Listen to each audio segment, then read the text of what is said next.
Today we're going to briefly talk about the history of open mics in Toronto. The concept is simple, a stage or location where someone can try out new material to an audience. Most people commonly view open mics as where a beginning musician starts out, a group of amateurs in a bar somewhere. This often is the case, but open mics in Toronto have served a much larger role than that through the years. Open mics for decades in Toronto have played an integral role within politics, poetry, comedy, and even magic. Toronto's current and recent scene has given rise to platinum-selling artists, hobbyists, and everyone in between. The open mic scene in Toronto is largely credited to the coffeehouse culture of the 1960s. Yorkville was ground zero for acoustic acts, both professional and amateur. Yorkville of the 1960s, according to the Toronto Star, was where an explosion of youthful literary and musical talent were appearing on small stages in smoky coffee houses, next to edgy art galleries, and funky fashion boutiques.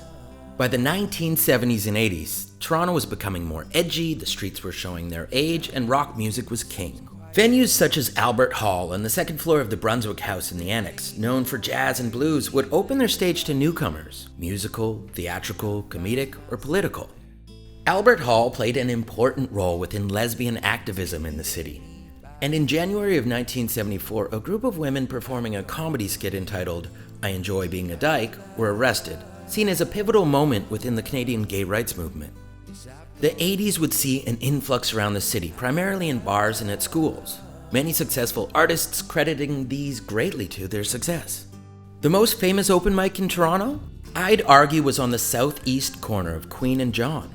Named after the soapbox events in London's Hyde Park, Speaker's Corner started in 1990 and helped launch the careers of the Bare Naked Ladies, Rio Statics, Mike Myers, and countless others.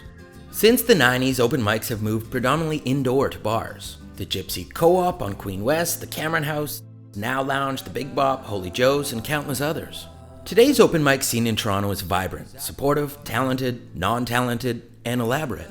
Staples of the current scene are the likes of Supermarket in Kensington on Sundays, the Painted Lady on Ossington on Mondays, and my personal favorite, B-Side Lounge at College and Beatrice on Wednesdays. B-Side is a great example of how you can have platinum-selling artists, Juno winners, actors, and beginners all occupying the same space without egos or competition.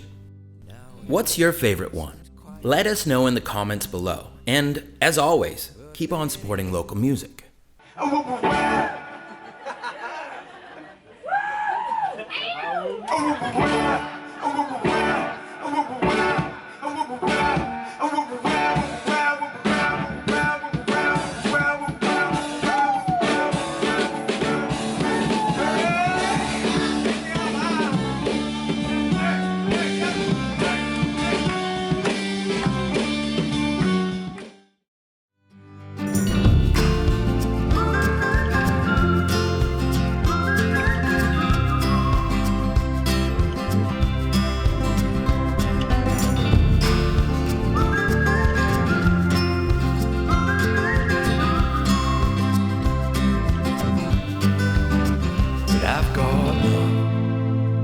I got love.